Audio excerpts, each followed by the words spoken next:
رب اشرح لي صدري ويسر لي امري واحلل عقدة من لساني يفقهوا قولي اللهم لا حول ولا قوة الا بك۔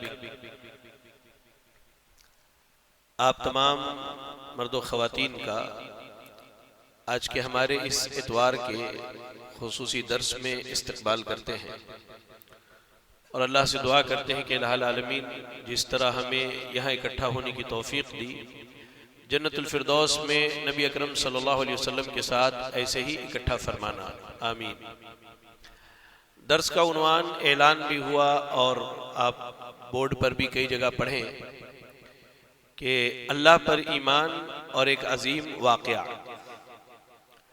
ہم اور آپ اور دنیا میں بسنے والا ہر آدمی جو لا الہ الا اللہ محمد رسول اللہ کا اقرار کرتا ہے، اس کا یہ دعویٰ ہے کہ وہ اللہ پر ایمان رکھتا ہے، اور اس کا اللہ پر ایمان ہے، وہ اللہ کو اپنا رب، اپنا خالق، اپنا مالک، اپنا معبود، اپنا مسجود سمجھتا ہے۔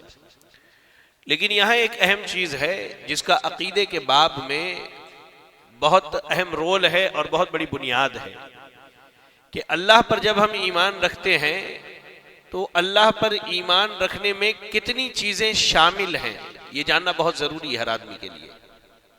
مثال کے طور پہ اب آپ کی یہ مسجد ہے، اب یہ مسجد جب تعمیر کی گئی تو اس کے لیے پلرز بنائے گئے۔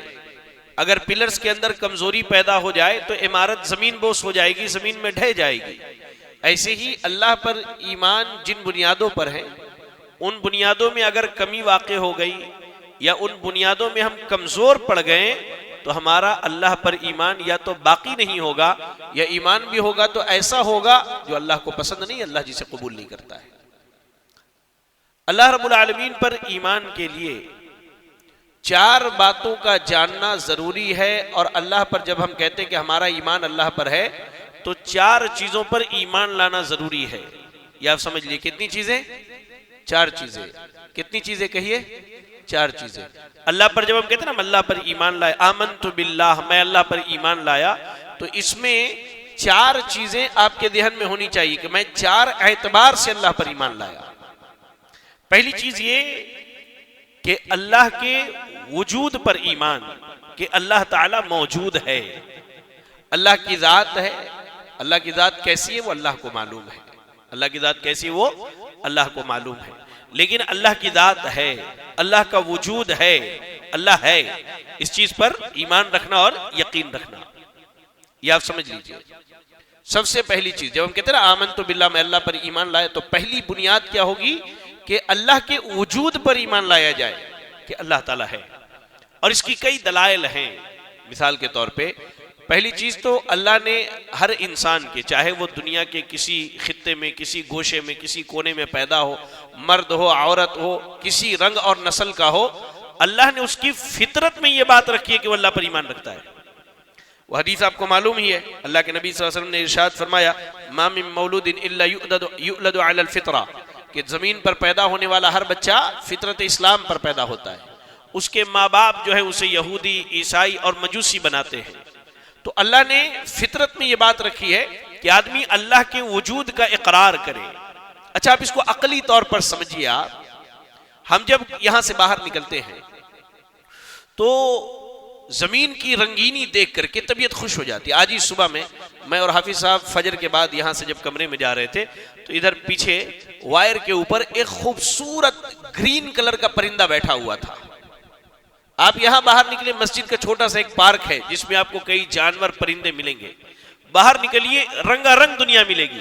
تو آپ کو کیا لگتا ہے کہ یہ سب خود بخود پیدا ہو گئے؟ خود بخود پیدا ہو گئے؟ ہم لوگوں کو اصول الدعوہ عبد الکریم زیدان صاحب کی بہت مشہور کتاب ہے، وہ پڑھاتے وقت استاذ نے ایک مثال دی تھی، اور عموماً میں اللہ کے وجود پر یہی مثال دیتا ہوں کہ استاذ نے کہا کہ سارے اسٹوڈنٹس بیٹھے ہوئے ہیں اور اچانک باہر جو ہے بہت تیز ہوا چلی، بہت تیز ہوا چلی۔ ہوا چلنے کے بعد باہر جتنے گرد و غبار تھے یہ سب ہوا میں جمع ہوئے اور آہستہ آہستہ کھڑکی سے کمرے میں داخل ہوئے اور بورڈ پر خود بخود الفاظ اور حروف میں تبدیل ہو گئے۔ ایسا ہوتا ہے؟ کوئی ہے جس نے بورڈ پر لکھا ہے تب وہ چیز لکھی گئی ہے۔ تو ایسی یہ کائنات اور کائنات کی ساری چیزیں خود بخود وجود میں نہیں آئی، کوئی ہے جس نے انہیں وجود بخشا ہے، جس نے انہیں وجود بخشا ہے۔ اللہ رب العالمین نے قرآن مجید میں اس کا ذکر کرتے ہوئے کیا کہا؟ ام خلقوا من غیر شیء ام هم الخالقون، کوئی تو ہے ان کا پیدا کرنے والا۔ اچھا، جو پیدا کرنے والا ہے وجود کے اعتبار سے ایک ہے، دو نہیں ہو سکتے۔ اللہ وجود کے اعتبار سے ایک ہے، ذات کے اعتبار سے ایک ہے، عبادات کے اعتبار سے ایک ہے، صفات کے اعتبار سے ایک ہے، اپنے ناموں کے اعتبار سے اللہ ایک ہے۔ بچپن میں چمن اسلام میں پڑھایا جاتا تھا کہ اگر دو خدا ہوتے سنسار میں تو دونوں بلا ہوتے سنسار میں۔ ادھر ایک کہتا کہ میری سنو، ادھر ایک کہتا میاں چپ رہو، ایک کہتا کہ آج سورج نکلنی چاہیے، دوسرا کہتا نہیں آج بارش ہونی چاہیے۔ تو اللہ رب العالمین پر جب ایمان کا ہم دعویٰ کریں تو سب سے پہلی چیز اللہ کے وجود پر ایمان لائیے کہ اللہ تعالیٰ کا وجود ہے، اللہ تعالیٰ ہے، اللہ تعالیٰ، ہاں اللہ کیسا ہے، اس کی ذات کیسی ہے، یہ کس کو معلوم ہے؟ اللہ تعالیٰ کو معلوم ہے، اس کے بارے میں ہمیں خرد برد نہیں کرنا ہے۔ اچھا، اللہ ہے تو یہاں ایک عقیدے کی اور بات سنیے، کیا اللہ ہر چیز میں ہے؟ جتنے کنکڑ، مشہور ہے یہ چیز کہ ہر کنکڑ میں جو ہے فلاں ہے۔ تو اب مسلمانوں نے بھی یہ عقیدہ بنا لیا، وحدت الوجود والوں نے کیا عقیدہ بنایا، وحدت الشہود والوں نے کیا عقیدہ بنایا کہ ہر چیز میں اللہ ہے، نعوذ باللہ، ہر چیز میں اللہ ہے۔ اللہ تعالی ہر جگہ ہے، اپنے علم کے اعتبار سے اور اپنی قدرت کے اعتبار سے، یاد رکھیے گا اللہ کا وجود ہر جگہ ہے، اس کے علم کے اعتبار سے، اس کی قدرت کے اعتبار سے، ہر چیز اللہ کے علم میں ہے اور ساری چیزیں اللہ کی قدرت سے ہیں، یہ سمجھ لیجیے آپ۔ ہاں، ہم یہ نہیں کہہ سکتے کہ اللہ ذات کے اعتبار سے ہر جگہ ہے۔ اللہ ذات کے اعتبار سے کہاں ہے؟ عرش پر ہے، الرحمن علی العرش استوى، اللہ نے کہا کہ رحمان مستوی عرش ہے، لیکن اللہ کا علم، اللہ کی قدرت ہر جگہ موجود ہے۔ تو پہلی چیز اللہ پر جب ایمان لاتے ہیں تو ان میں پہلی چیز کیا ہے؟ اللہ رب العالمین کی کہ وجود پر ایمان لانا کہ اللہ موجود ہے۔ اچھا، دوسری چیز اللہ کے رب ہونے پر ایمان لانا۔ جب ہم کہتے ہیں نا آمنت باللہ، میں اللہ پر ایمان لایا، تو آپ کا یہ یقین ہونا چاہیے کہ میرا رب اللہ ہے۔ اور جب رب کہا تو رب میں تین چیزیں ہوتی ہیں، پیدا کرنے والا، مالک ہونا اور انتظام کرنا۔ یہ اللہ کی ذمہ داری ہے، اللہ ہی نے پیدا کیا، اللہ ہی کے ہم بندے ہیں، مالک یوم الدین، اللہ قیامت کے دن کا اور تمام دنوں کا مالک ہے، ہم سب اللہ کی مخلوقات ہیں، اللہ کے بندے ہیں، اور انتظام کرنے والا بھی اللہ رب العالمین ہے۔ تو دوسری چیز اللہ پر جب کہیں آمنت باللہ تو اللہ کی ربوبیت پر ایمان لانا، اللہ کے رب ہونے پر ایمان لانا۔ اور رب میں تین چیزیں ہوتی ہیں، رب خالق ہوتا ہے، رب مالک ہوتا ہے، اور رب مدبر ہوتا ہے، انتظام کرنے والا ہوتا ہے، دن و رات کا نظام چلانے والا، مخلوقات کے کھانے پینے کا انتظام کرنے والا، مخلوقات کے لیے ہوائیں چلانے والا، بیمار کرنے والا، شفا دینے والا، رزق دینے والا۔ یہ سارے امور کس کے لیے خاص ہیں؟ اللہ رب العالمین کے لیے خاص ہیں۔ اچھا، جب کہتے ہیں کہ ہم اللہ پر ایمان لائیں تو ان میں تیسری بات اللہ کی الوہیت پر ایمان لانا کہ اللہ ہی سچا معبود ہے، اس کے علاوہ کوئی سچا معبود نہیں ہے۔ اللہ رب العالمین نے کیا کہا؟ شہد اللہ انہ لا الہ الا ہو، اللہ نے گواہی دی اس بات کی کہ اللہ ہی سچا معبود ہے، والملائکہ، اور فرشتوں نے اس بات کی گواہی دی کہ اللہ ہی سچا معبود ہے۔ یاد رکھیں، جب ہم کہیں کہ ہم اللہ پر ایمان لاتے آمنت باللہ، تو اس میں تیسری بات یہ ہونی چاہیے کہ ہم اور آپ اللہ رب العالمین کے سچے معبود ہونے پر ایمان لائیں۔ اور زمین میں عبادتیں سینکڑوں کی ہو سکتی ہیں، وہ سب جھوٹے معبود ہیں۔ ذالک بان اللہ هو الحق، حقیقی بات یہ ہے کہ اللہ ہی سچا معبود ہے، وان ما يدعون من دونه هو الباطل، اور اللہ کے علاوہ جتنوں کی عبادت کی جاتی ہے سب کے سب جھوٹے ہیں۔ اور جب ہم کہتے ہیں آمنت باللہ، میں اللہ پر ایمان لایا، تو اس میں چوتھی بات یہ ہے کہ اللہ کے جو نام اور جو صفات ہیں ان پر ایمان لانا، جیسے اللہ نے قرآن میں یا اللہ کے نبی نے اپنی سنتوں میں بیان کیا ہے۔ مثال کے طور پہ اللہ رحمان ہے، اللہ رحیم ہے، تو ہمیں ایمان لانا ہے بھائی کہ اللہ تعالیٰ رحمان ہے، اللہ رحیم ہے۔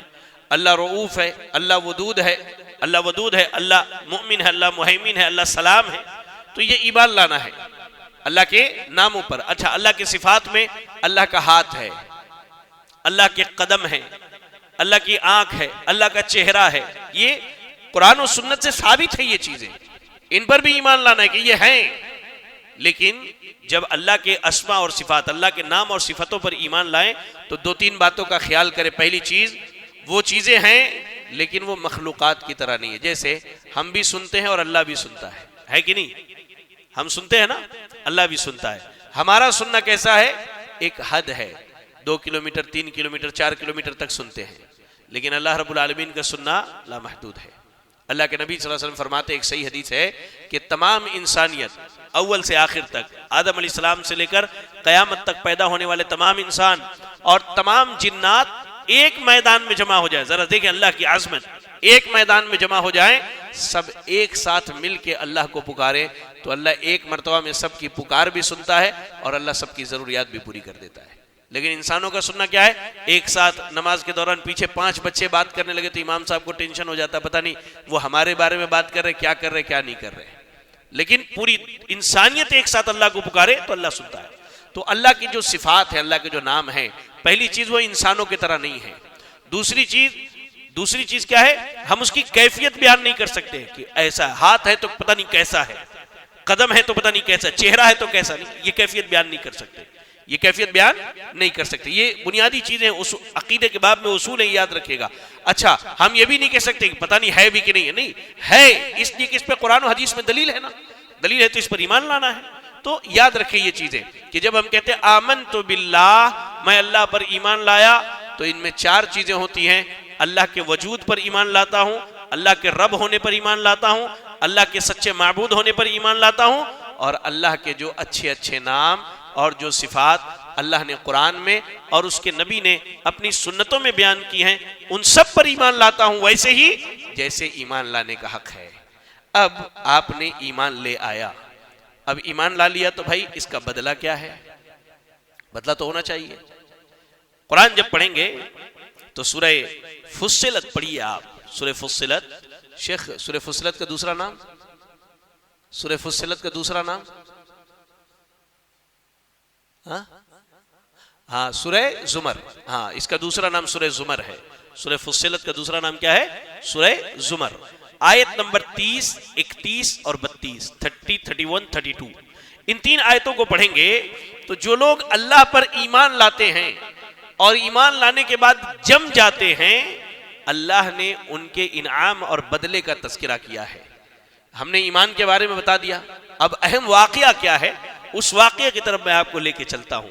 دیکھیں اللہ نے کہا ان الذین قالوا ربنا اللہ ثم استقاموا، جن لوگوں نے کہا کہ ہمارا رب اللہ ہے، لا الہ الا اللہ، کہا کہ ہمارا رب اللہ ہے. اور یہ جو کلمہ ہے لا الہ الا اللہ، یہ آدم علیہ السلام سے لے کر نبی صلی اللہ علیہ وسلم تک برابر تھا اور قیامت تک یہ برابر رہے گا. لیکن صرف آخری کا جملہ بدلتا تھا.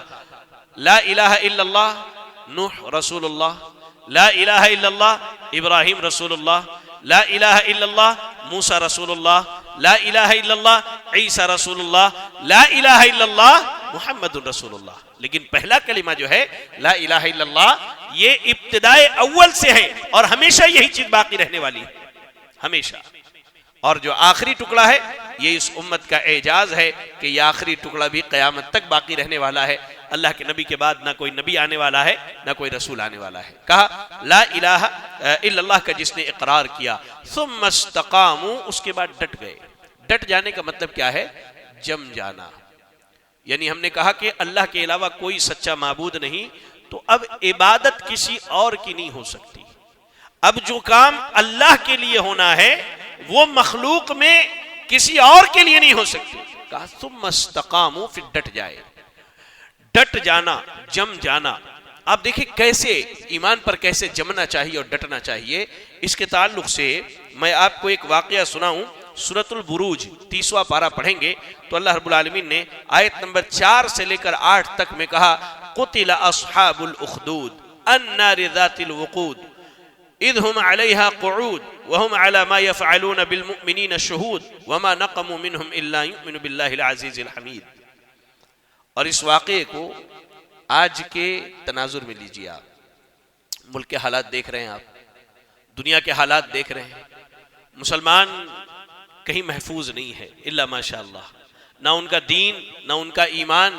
وہ علامہ اقبال کا ایک شعر تھا نا کہ ملا کو جو ہے ہند میں آذان یا سجدے کی اجازت کیا ملی، وہ سمجھتا ہے کہ اس کا دین محفوظ ہے. نہیں، آپ ایک چیز سمجھ لیجئے کہ کہیں نہ کہیں ہم پریشانیوں میں ہیں، اور پریشانیوں کا حل ان واقعات کے پڑھنے اور سیکھنے میں ہے۔ آپ اپنے دین پر جمے رہیے، ڈٹے رہیے، چاہے پوری دنیا آپ کی مخالفت میں کھڑی ہو جائے۔ اور اللہ نے کہا قتل اصحاب الاخدود، خندقوں والے جو ہیں وہ قتل کر دیے گئے۔ النار ذات الوقود، کہا کہ وہ ایک بھڑکتی ہوئی آگ تھی۔ اذ ہم علیہا قعود، جب وہ اس آگ کے کنارے بیٹھے ہوئے تھے۔ وہم علی ما یفعلون بالمؤمنین شہود، اور وہاں جو بھی ایمان والوں کے ساتھ ہو رہا تھا یہ سب دیکھ رہے تھے۔ کہا اللہ نے وما نقموا منہم الا یؤمنوا باللہ العزیز الحمید، اور ان کو آگ میں صرف اس لیے جلایا گیا تھا کہ وہ لوگ کہا کرتے تھے کہ ہم ایک اللہ پر ایمان لانے والے ہیں۔ واقعہ کیا ہے؟ وہ عظیم واقعہ آپ پڑھیں، جب صحیح مسلم حدیث کی کتاب پڑھیں گے تو اللہ کے نبی صلی اللہ علیہ وسلم نے ایک واقعہ بیان کیا ہے۔ کہا آپ نے کہ پچھلی قوم میں ایک بادشاہ تھا، اور عموماً وہ بادشاہ جو ہے وہ جادوگروں کی بنیاد اور جادوگروں کی مدد سے اپنی حکومت چلاتے تھے۔ تو بادشاہ کے پاس ایک جادوگر تھا۔ جادوگر کی عمر جب بہت زیادہ بڑھ گئی، بوڑھا ہو گیا، احساس ہوا کہ اب دنیا سے جانے کا وقت ہے، تو اس نے بادشاہ سے کہا کہ تم مجھے کوئی ایک ہوشیار اور چالاک لڑکا دو جسے میں جادو سکھا دوں۔ تو بادشاہ نے ایک بچے کا انتخاب کیا اور اسے بھیج دیا۔ اب یہ بچہ روزانہ جادوگر کے پاس جادو سیکھنے جاتا تھا۔ ایک دن راستہ گزرتے گزرتے بچے نے دیکھا کہ وہاں ایک راہب بھی ہے۔ راہب عیسائیوں کا عالم دین، جسے ہم پادری کہتے ہیں، ایک راہب بھی جو لوگوں کو اچھی باتیں بتاتا ہے۔ تو یہ بچہ راستے میں رک گیا اس کے پاس، اس کی باتیں سنی تو اسے بڑی اچھی لگی یہ باتیں۔ اب یہاں سے یہ جادوگر کے پاس جاتا تھا، وہاں جا کے جادو سیکھتا تھا۔ پھر دوبارہ دوسرے دن گیا، پہلے راہب کے پاس بیٹھا، اس کی باتیں اسے بڑی پسند آئی، بڑی اچھی لگی دین کی باتیں، وہاں سیکھ لیا۔ پھر وہ جادوگر کے پاس گیا۔ سبحان اللہ۔ اب یہ معاملہ کچھ دن چلا تو بچے کے ساتھ ہوا یہ کہ اب راہب کے پاس رکتا تو جادوگر کے پاس دیر سے جاتا تھا۔ تو جادوگر نے اسے ایک دن مارا، پیٹا، اور کہا کہ دیر سے کیوں آتے ہو؟ تو بچہ آیا اور آ کر کے راہب سے شکایت کی کہ جادوگر مجھے مارتا پیٹتا ہے، میں دیر سے کیوں جاتا ہوں؟ کہا راہب نے اب اگر وہ تمہیں پوچھے تو کہنا کہ میرے گھر والوں نے مجھے روک رکھا تھا، گھر سے میں لیٹ سے نکلا تھا، اور جب جادوگر کے پاس دیر ہو جائے گھر جانا تو کہنا جادوگر نے روک رکھا تھا، مجھے جانے میں دیری ہوئی۔ تو علماء کہتے ہیں کہ دین سیکھنے کے لیے کبھی اگر آپ کو جھوٹ بولنے کی ضرورت پڑے تو آپ بول سکتے ہیں۔ بہرحال یہ معاملہ چلتا رہا، یہاں تک کہ ایک دن بچہ سیکھنے کے لیے راہب اور جادوگر کے پاس جانے کے لیے راستے میں تھا، تو ایک بہت بڑا درندہ جو ہے، درندہ بڑا جانور جو ہے، راستہ رو کے بیچ میں کھڑا تھا، اور لوگ گھبرائے ہوئے تھے، راستہ کوئی پار نہیں کر رہا تھا، ڈرے ہوئے تھے لوگ۔ تو بچے نے ایک پتھر اٹھایا اور کہا اے اللہ، اگر تجھے وہ راہب کا عمل پسند ہے تو میں یہ پتھر ماروں اور یہ جانور مر جائے، اور اگر تجھے جادوگر کا معاملہ پسند ہے تو اللہ یہ جانور نہ مرے۔ اس نے اٹھایا، بسم اللہ پڑھ کے پتھر ماری، جانور کے سر پہ لگا، جانور وہیں مر کے ختم ہو گیا، اور لوگ چلے گئے۔ اب یہ بھاگے بھاگے راہب کے پاس آیا، آ کر کے اس نے یہ ساری باتیں بتلائیں کہ بھائی آج اتنا بڑا واقعہ ہوا ہے۔ تو راہب نے بچے کو قریب کیا اور اس کے کاندھے پہ ہاتھ رکھتے ہوئے کہا کہ بیٹے دیکھو، تم جس مرتبے پہ پہنچے ہو وہاں تک تو میں بھی نہیں پہنچ پایا ہوں، اب تمہاری آزمائش ہوگی۔ آپ جب دین میں ایک چیز یاد رکھیں، میری یہ بات، آپ جب حقیقی دین پر ہیں تو آپ کی آزمائش ہوگی۔ اگر آپ دین کی دعوت دے رہے ہیں اور سچے دین کی دعوت دے رہے ہیں، بالکل اللہ کے دین کی طرف بلا رہے ہیں، لیکن لوگ آپ کی مخالفت نہیں کر رہے ہیں نا، تو ایک مرتبہ تنہائی میں بیٹھ کر کے سوچئے گا کہ میں جو دعوت دے رہا ہوں کہیں اس میں کوئی کمی تو نہیں ہے، اس لیے کہ یہ اللہ کا اصول ہے، یہ اللہ کا قانون ہے، جو اللہ کے سچے دین کی دعوت دیتا ہے اس کی آزمائشیں ہوتی ہیں۔ راہب نے یہی بتایا کہ بیٹا اب تمہاری آزمائش ہو گیا۔ پورے شہر میں مشہور ہو گیا کہ یہ بچہ جو ہے، یہ جو لوگ پیدائشی اندھے ہیں ان کو بھی ٹھیک کرتا ہے، کوڑھ کے بیماروں کو بھی یہ ٹھیک کر دیتا ہے۔ تو بادشاہ کا ایک خاص وزیر تھا جو بیماری کی وجہ سے اندھا ہو گیا تھا۔ اب اس کو جب یہ خبر لگی تو وہ آیا ادھر راہب نے بچے کو سمجھا دیا تھا کہ آزمائش ہوگی تو میرا نام نہیں لینا کبھی بھی۔ اب یہ وزیر پہنچا، بہت سارے تحفے تحائف لے کر کے اس کو دینے کے لیے کہ بھائی یہ لو قبول کر لو، اور میں نے سنا ہے کہ تم لوگوں کو ٹھیک کر رہے ہو، مجھے بھی ٹھیک کر دو۔ کہا کہ میں نہیں، میرا رب سب کو ٹھیک کرتا ہے، میرا رب شفا دیتا ہے، تم میرے رب پر ایمان لے آؤ تمہیں شفا دے دے گا۔ تو اس وزیر نے اللہ پر ایمان لے آیا، ایمان لاتے ہی اللہ نے اسے شفا دے دیا۔ سبحان اللہ، دیکھیں یہ ایمان کی مضبوطی ہے۔ اگر واقعی آپ کا ایمان اتنا مضبوط ہے جتنا اللہ کو چاہیے، تو آپ اللہ کی قسم زمین پر چلتے پھرتے ولیوں میں شمار کیے جائیں گے، اللہ کے نیک بندوں میں۔ اعوذ باللہ من الشیطان الرجیم۔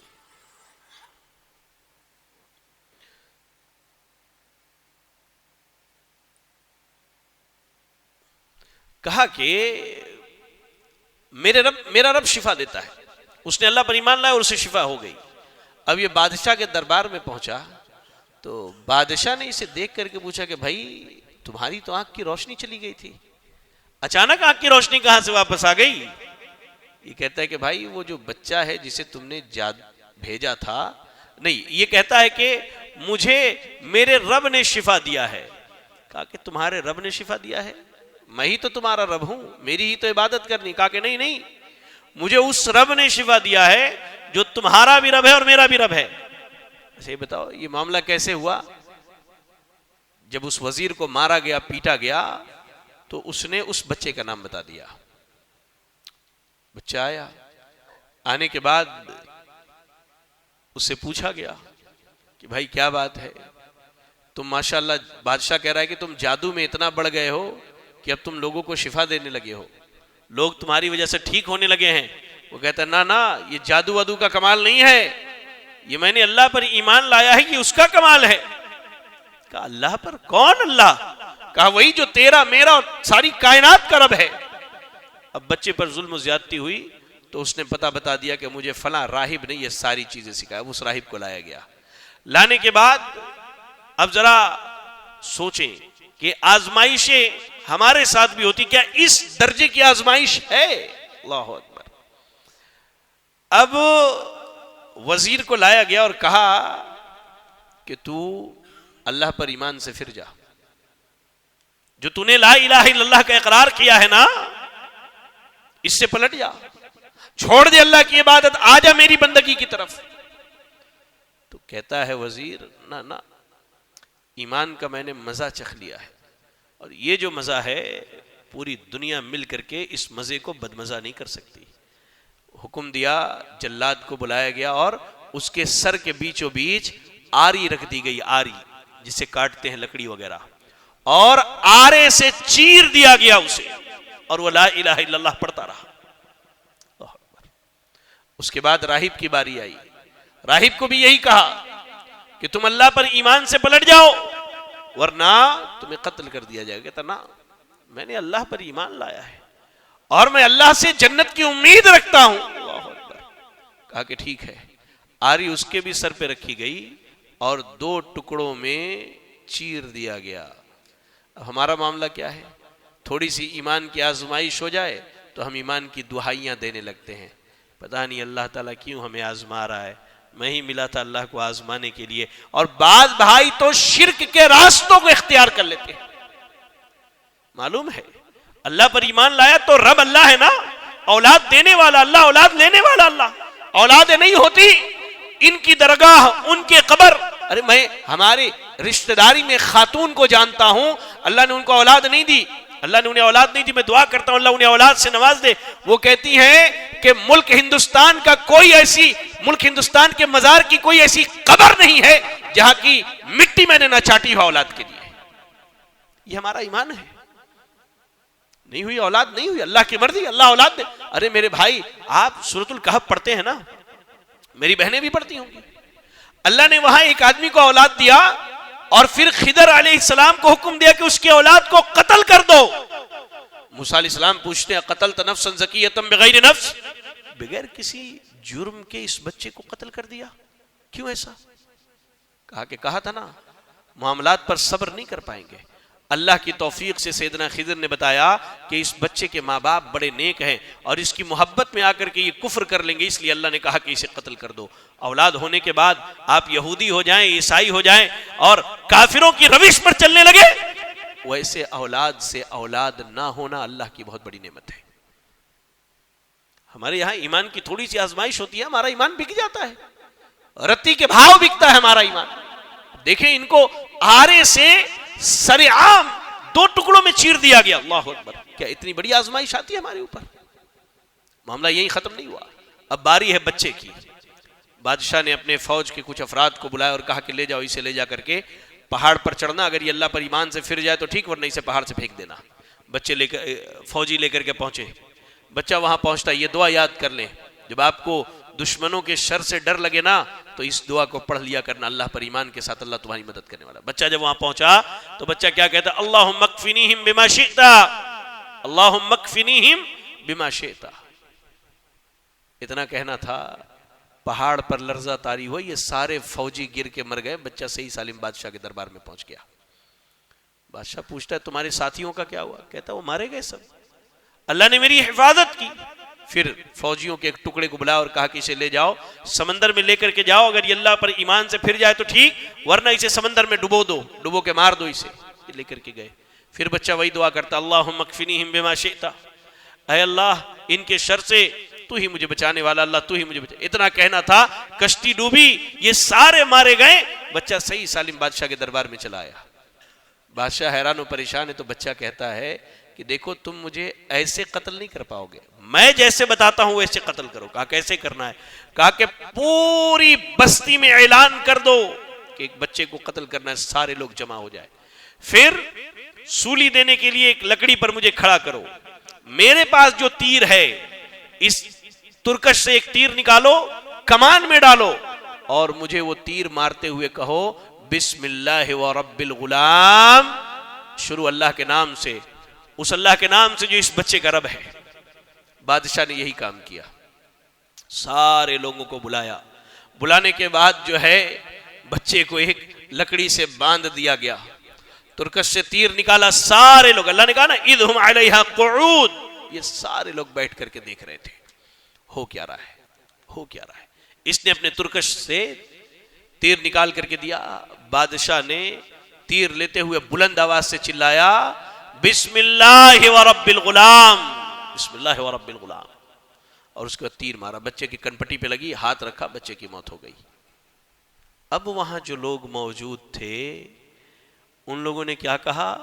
آمنا برب الغلام، آمنا برب الغلام، آمنا برب الغلام، ہم اس بچے کے رب پر ایمان لائے، ہم اس بچے کے رب پر ایمان لائے، ہم اس بچے کے رب پر ایمان لائے۔ بادشاہ کے ایک وزیر نے کہا کہ تو جس بات سے ڈرتا تھا آج وہی ہوا، آج وہی ہوا، پوری بستی اللہ پر ایمان لے آئی، سبحان اللہ، پوری بستی اللہ پر ایمان لے آئی۔ اب بادشاہ نے کہا کہ کھندق کھودو، بڑے بڑے گڑھے کھود دو اور اس میں آگ لگاؤ، جو اللہ پر ایمان سے نہ پلٹے اسے اس آگ میں ڈال دو۔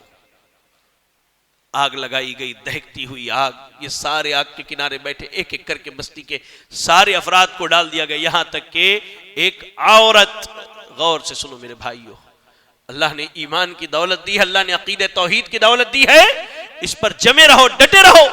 ایک عورت گود کے بچے کو لے کر کے آتی ہے تو اس کا بچہ کہتا ہے ماں تو گھبرا نہیں، اس آگ میں کود جا، تو حق پر ہے، تو نے جو لا الہ الا اللہ کا اقرار کیا، اللہ کی عبادت میں کسی کو شریک نہیں کیا، ماں تو حق پر ہے، اس آگ میں کود جا، اور وہ عورت آگ میں کود جاتی ہے۔ اللہ اکبر، یہ ہے ایمان پر ڈٹنا، یہ ہے ایمان پر جمنا۔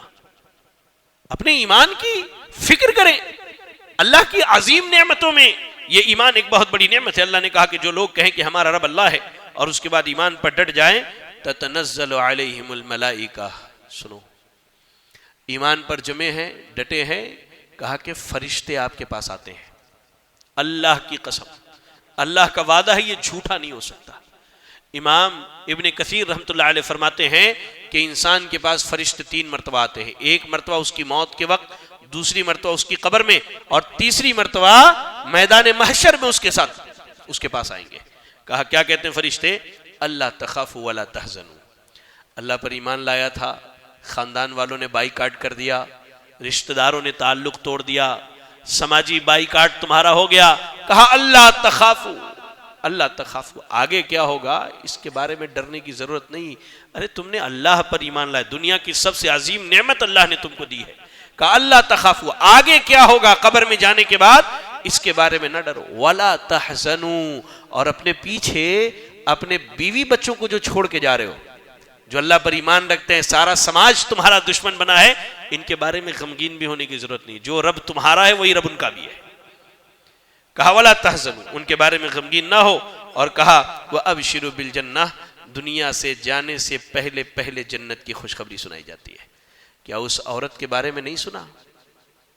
اس عورت کے بارے میں نہیں سنا کہ اللہ نے ایمان والوں کے لیے اس عورت کی مثال دی ہے؟ کس کی؟ فرعون کی بیوی سیدہ آسیہ کی مثال دی ہے اللہ نے۔ اس عورت کو اللہ اکبر سولی پر چڑھایا گیا، اس کے ہاتھوں میں جو ہے کیل ٹھوک دیے گئے، اسے موت کے گھاٹ اتارا جا رہا ہے، وہ اللہ سے دعا کر رہی ہے، اللہ تو میرے لیے جنت میں گھر کی تعمیر کر دے۔ کہا کہ اس نے دنیا میں رہ کر کے جنت میں اپنے گھر کو دیکھا، اس کے بعد اس کی موت ہوئی۔ یہ ایمان، اللہ پر ایمان جتنا مضبوط ہوگا نا، اللہ کی نعمتیں اتنی ہی زیادہ بندے کی زندگی میں بڑھتی چلی جاتی دنیا میں۔ وابشروا بالجنہ، فرشتے یہی آپ کو کہتے ہیں کہ آپ کو جنت کی خوشخبری ہے، التی کنتم توعدون، جس کا تم سے نبیوں نے وعدہ کیا ہے کہ اللہ پر ایمان لاؤ گے، ظلم و زیادتی برداشت کرو گے، ایمان پر ڈٹے رہو گے، تمہارے لیے جنت کی خوشخبری۔ کہا نحن اولیاؤکم فی الحیات الدنیا وفی الآخرہ، اور اتنا ہی نہیں، فرشتے کہتے ارے اللہ کے بندے تو گھبرا نہیں، ہم تو دنیا کی زندگی اور آخرت کی زندگی دونوں میں تیرے دوست ہیں، دونوں میں تیرے دوست ہیں۔ اور کہتے ہیں وَلَكُمْ فِيهَا مَا تَشْتَهِي أَنفُسُكُمْ وَلَكُمْ فِيهَا مَا تَدَّعُونَ نُزُلًا مِّن غَفُورٍ رَحِيمٍ۔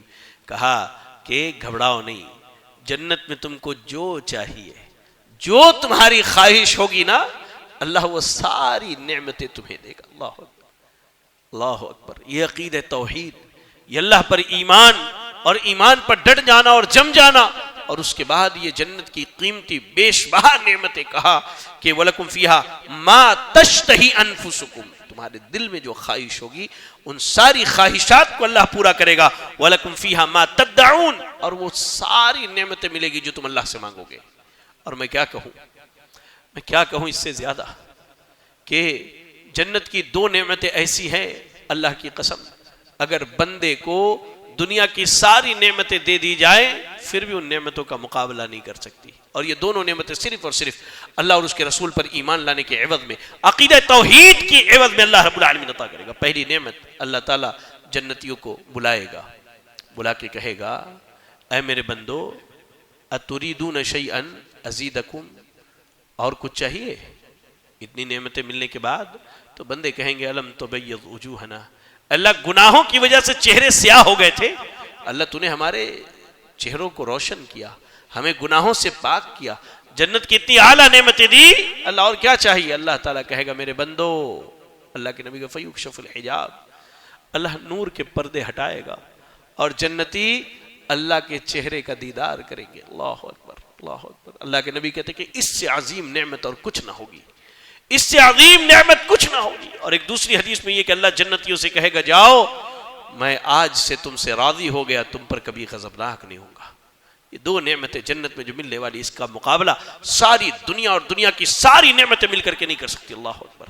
کہا اسی چیز کو اللہ رب العالمین نے وَلَكُمْ فِيهَا مَا تَدَّعُونَ، جو خواہش ہوگی وہ ملے گی، جو مانگیں گے وہ نعمتیں ملیں گی نُزُلًا مِّن غَفُورٍ رَحِيمٍ۔ اور کہا کہ یہ جو جنت کی مہمان نوازی ہوگی اس رب کی طرف سے ہوگی جو رب بخشنے والا اور رحم کرنے والا ہے۔ اس لیے میرے بھائیوں، اللہ پر ایمان لایا ہے، اس ایمان کی فکر کیجئے، اس ایمان کی فکر کیجئے، اس کے بارے میں پڑھیے، اس کے بارے میں سنیے، اس کے بارے میں سیکھیے، اس پر عمل کیجئے، اس کو مضبوط کیجئے۔ اللہ پر ایمان جتنا زیادہ مضبوط ہوگا، اللہ کے عجائبات، اللہ کی نعمتیں، اللہ رب العالمین کے انعام، احسان، اکرام دنیا میں اتنے ہی بڑھتے چلے جائیں گے۔ اور کوشش کیجئے کہ عقیدہ توحید کی یہ دعوت آپ کے نڈیاڈ شہر کے ہر گھر میں پہنچے، ہر گھر میں پہنچے۔ آپ کا پڑوسی شرک کرتا ہے، یہ آپ کی ذمہ داری ہے کہ آپ اسے عقیدہ توحید کی دعوت دیجئے۔ اب اس دعوت کو پہنچانے کے لیے مال دیا ہے اللہ نے، مال لگائیے، اللہ نے طاقت دی ہے، اپنے طاقت کا استعمال کیجئے. اللہ نے جوانی دی ہے، اپنی جوانی کو لگائیے. اللہ رب العالمین نے آپ کو جو بھی صلاحیت دی اس صلاحیت کو استعمال کیجئے اور عقیدہ توحید کی دعوت سارے لوگوں میں عام کیجئے. یہی کچھ باتیں تھی اللہ پر ایمان اور ایک اہم واقعے کے تعلق سے. اللہ سے دعا ہے کہ اللہ رب العالمین ہمیں اور آپ کو ہمارے ایمان کے اندر مضبوطی عطا فرمائے، ایمان کے تمام تقاضوں کو اللہ پورا کرنے کی توفیق عطا فرمائے. اللہ تو ہم سب کو عقیدہ توحید پر ڈٹے رہنے، جمے رہنے اور اس عقیدے کو مزید پڑھنے اور سیکھنے کی توفیق عطا فرما دے. اللہ تو ہمیں دنیا میں اور آخرت میں کلمہ لا الہ الا اللہ پہ ثابت قدم رکھنا. اللہ جب تجھ سے ملاقات ہو تو اللہ تو ہم سے راضی ہو جانا، اور اللہ جب اس دنیا سے اٹھانا تو اس حال میں اٹھانا کہ ہماری زبانوں پر کلمہ لا الہ الا اللہ جاری ہو. اللہ تو جب تک دنیا میں زندہ رکھ، دین اسلام پر زندہ رکھ اور خاتمہ ہو تو ایمان و اسلام کی حالت میں ہو. آمین وآخر دعوانا الحمدللہ رب العالمین. جزاکم اللہ خیرا. السلام علیکم ورحمۃ اللہ وبرکاتہ.